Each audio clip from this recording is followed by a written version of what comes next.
السلام علیکم ورحمۃ اللہ وبرکاتہ۔ امید ہے کہ آپ حضرات خیر و عافیت سے ہوں گے۔ آج کی اس ویڈیو میں ہم اس بات کو جانیں گے کہ قیامت کے قائم ہونے سے پہلے دنیا کے مناظر کیا ہوں گے، قیامت کے قائم ہونے سے پہلے دنیا کے حالات کس طرح ہوں گے۔ انہی کے متعلق کچھ باتیں اس ویڈیو میں انشاءاللہ ہوگی۔ قرب قیامت میں حضرت امام مہدی علیہ السلام کا ظہور ہوگا۔ امام مہدی علیہ السلام کے علامات اور ان کی نشانیوں کے بارے میں سنن ابی داود کی حدیث 4282، 4284 اور 4286 میں کچھ باتیں کہی گئی ہیں۔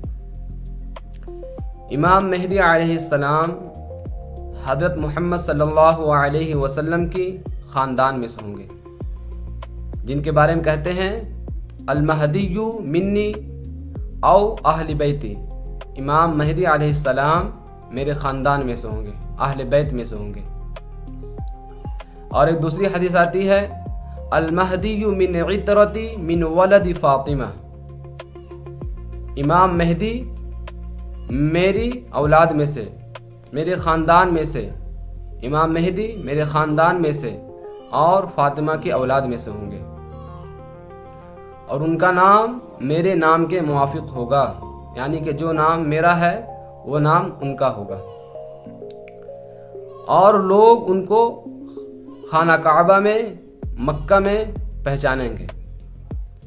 مسلمانوں کی ایک جماعت ان کے ہاتھ پر بیعت کرے گی، پھر اس طرح دھیرے دھیرے پورے عرب کے لوگ ان کی ہاتھ پر بیعت کریں گے، پھر امام مہدی علیہ السلام کی حکومت قائم ہو جائے گی اور مسلمان ان کے ہاتھ پر بیعت کرنا شروع کر دیں گے۔ پھر امام مہدی علیہ السلام کے زمانے میں دجال کا خروج ہوگا۔ دجال کے بارے میں مسلم شریف کی روایت کے متعلق کچھ باتیں بتلائی گئی ہے۔ دجال کے بارے میں نبی اکرم صلی اللہ علیہ وسلم نے ارشاد فرمایا ہے کہ حضرت آدم علیہ السلام سے لے کر کے قیامت تک دجال سے بڑا کوئی فتنہ نہیں ہوگا۔ دجال لوگوں کے ایمان کے لیے بہت بڑا امتحان ہوگا، یعنی دجال کی فتنے سے بچنا بہت ضروری۔ حضور صلی اللہ علیہ وسلم نے دجال کی فتنے سے بچنے کے لیے کہا ہے۔ دجال کی کچھ نشانیاں حضور اکرم صلی اللہ علیہ وسلم نے صحیح مسلم میں ارشاد فرمائی ہے کہ وہ پست قد کا ہوگا، ان کی ایک آنکھ یعنی بائیں آنکھ سے وہ نابینا ہوگا، اور ان کی جو دائیں آنکھ صحیح سلامت جو ہوگی اس میں بھی ایک انگور کی مانند ابھری ہوئی ہوگی، اور ان کے پیشانی پر کاف الف فا را لکھا ہوا ہوگا، جن کو تمام مسلمان، تمام ایمان والے جو ہوں گے ان کو پڑھ دیں گے، گرچہ وہ ایمان والے پڑھے لکھے ہوں یا نہ ہوں، لیکن اللہ تعالیٰ کی توفیق سے وہ ان کو پہچان لیں گے۔ جس میں ہے سرخ یا گندمی رنگ کا ہوگا، ان کے سر پر بال حبشیوں کی طرح گھنگریلے بال ہوں گے، اور ان کے جسم پر بالوں کی بھرمار ہوگی، ان کے پاس گلے اور اناجوں کی بہت ساری کثرت ہوگی، یعنی کہ کثیر تعداد میں وہ کھانے پینے کے جو سامان اور اشیاء ہے ان کا وہ مالک ہوگا، نہریں اور پانیوں پر ان کا قبضہ ہوگا۔ شروع میں دجال ایمان اور اصلاح اور خیر کی بات لے کر سامنے آئے گا،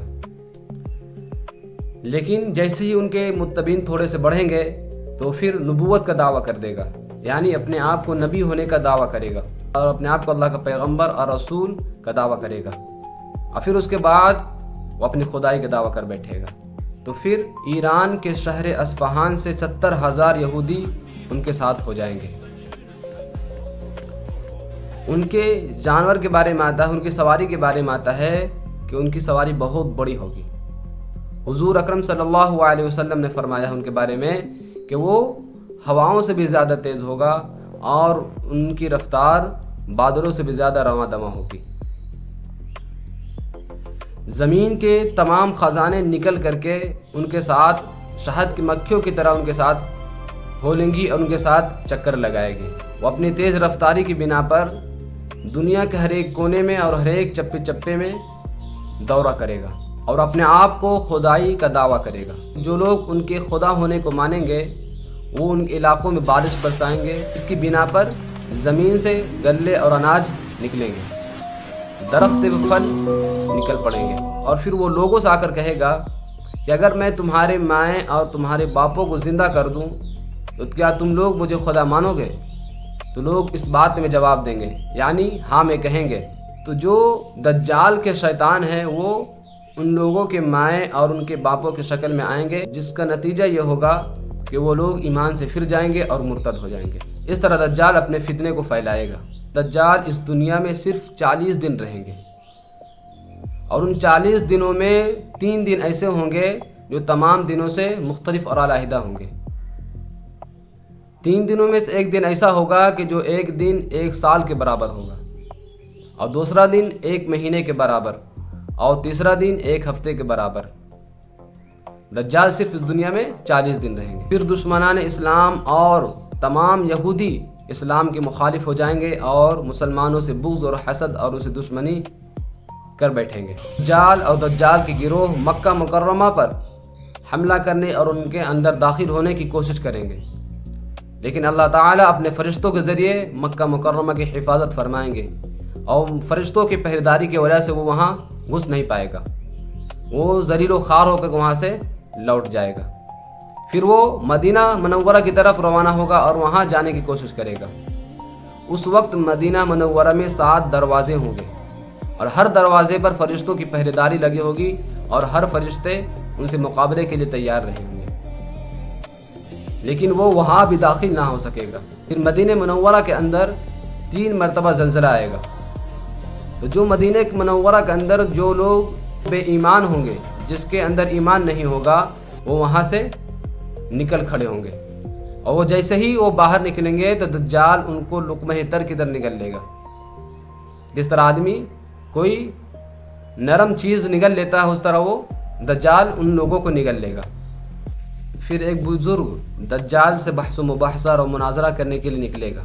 جب وہ ان کے فوجیوں کے درمیان پہنچے گا اور ان کے متعلق پوچھے گا اور ان کے بارے میں کچھ باتیں ایسی کہے گا جو دجالی گروپ اور دجالی گروہ کو برا معلوم ہوگی، ان کو ناپسند معلوم ہوگی، تو اس بنا پر وہ اس کو قتل کرنا چاہیں گے، اس کو مار ڈالنا چاہیں گے۔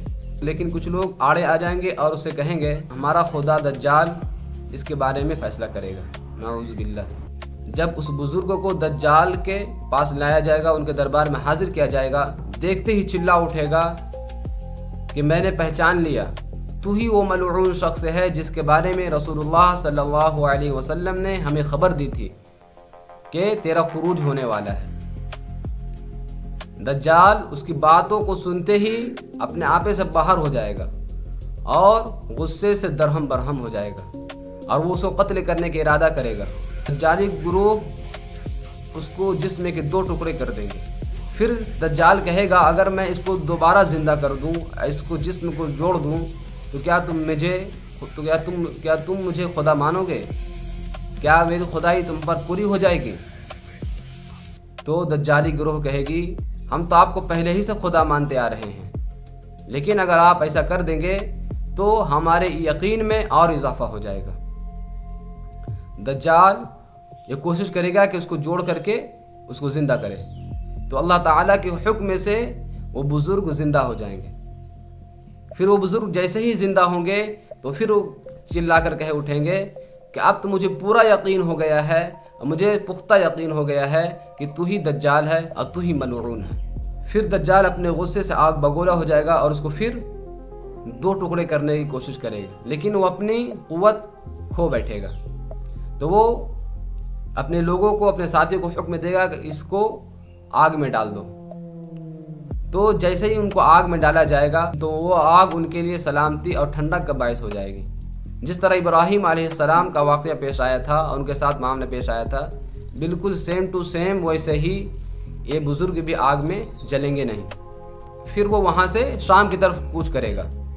وہاں دمشق میں حضرت امام مہدی علیہ السلام وہاں پہلے ہی موجود ہوں گے اور وہاں پہلے ہی پہنچ چکے ہوں گے، اور وہ وہاں اپنے لشکر کو ترتیب دے رہے ہوں گے اور دجال کے مقابلے میں اپنی فوجوں کو تیار کر رہے ہوں گے، اور امام مہدی علیہ السلام دمشق کو اپنا ہیڈ کوارٹر بنا چکے ہوں گے۔ بظاہر امام مہدی علیہ السلام اور ان کی جماعت اس قدر طاقتور اور اس قدر مقابلے کے لیے تیار نہیں ہوگی کہ وہ بظاہر دجال کو شکست دے سکے، اس لیے کہ دجال اپنی مادی اور افرادی طاقت کے اعتبار سے بہت وسیع پیمانے پر پہنچ چکا ہوگا، لیکن پھر بھی حضرت امام مہدی علیہ السلام اور تمام مومنین کی جماعت اللہ تعالیٰ کی مدد اور ان کی نصرت کی امید کر رہے ہوں گے۔ پھر ایک دن امام مہدی علیہ السلام مصلی کی طرف نماز کے لیے بڑھ رہے ہوں گے تو وہ دیکھیں گے کہ عیسیٰ علیہ السلام آسمان سے نازل ہو رہے ہیں۔ حضرت عیسیٰ علیہ السلام دمشق کے شہر آفاق جامع مسجد عمومی میں ان کے مینار پر نازل ہوں گے، پھر وہاں سے سیڑھی لگائی جائے گی اور وہاں سے عیسیٰ علیہ السلام وہاں سے نازل ہوں گے۔ گویا کہ یہاں پر اللہ تعالیٰ یہ بات بتلانا چاہتے ہیں کہ یہ دنیا جو ہے دنیا دار الاسباب ہے۔ اگر فرشتے چاہتے تھے جب آسمان سے ان کو اتنے دور لے کر آئے تو ان کو زمین پر بھی اتار سکتے تھے، لیکن ان کو مینار پر اتاریں گے، پھر وہاں سے لوگ ان کو سیڑھی لگا کر کے نیچے لائیں گے۔ امام مہدی علیہ السلام ان کو آگے بڑھانے کی کوشش کریں کہ آپ نماز کے لیے چلیے، آپ نماز کے لیے آگے بڑھیے، لیکن عیسیٰ علیہ السلام کہیں گے کہ آپ اس امت کے امام ہیں، آپ آگے بڑھیے۔ پھر امام مہدی علیہ السلام اور عیسیٰ علیہ السلام اور دجال کی جماعت آمنے سامنے ہوگی۔ حضرت عیسیٰ علیہ السلام دجال سے مقابلہ کریں گے اور مقام لد میں اسے قتل کر دیں گے۔ پھر جب ان کو قتل کر دیں گے تو تمام شجر و حجر یعنی درخت اور پتھر یہ آواز لگائیں گے کہ میرے پیچھے یہودی چھپا ہوا ہے، میرے پیچھے یہودی چھپا ہوا ہے۔ عیسیٰ علیہ السلام اور مومنون کی جماعت ان تمام کو قتل کر دیں گے اور تمام دجالی گروہ کو ختم کر دیں گے۔ پھر عیسیٰ علیہ السلام صلیب کو توڑیں گے، یعنی کہ جو عیسائی پلش کی طرح جو نشان بنا ہوا ہوتا ہے ان پر ایک شخص کو سوری دی ہوئی ہوتی ہے، ان کی جو پوجا کرتے ہیں، ان کی جو عبادت کرتے ہیں، ان کو ختم کریں گے اور روئے زمین سے تمام خنزیر کو ختم کر دیں گے۔ پھر عیسیٰ علیہ السلام اپنی مومنین جماعت کے ساتھ چکر لگائیں گے اور وہ کہیں گے اما الاسلام یا اما السیف، اما الاسلام اما السیف، یا تو اسلام قبول کر لو یا پھر ہمارے مقابلے میں آ جاؤ۔ جب عیسیٰ علیہ السلام دجال کو ختم کر دیں گے اور یہودیوں کو بھی ختم کر دیں گے، خنزیر کو ختم کر دیں گے اور صلیب کو توڑ دیں گے تو دنیا امن و امان اور شانتی والی ہو جائے گی اور یہ دنیا پرسکون ہو جائے گی۔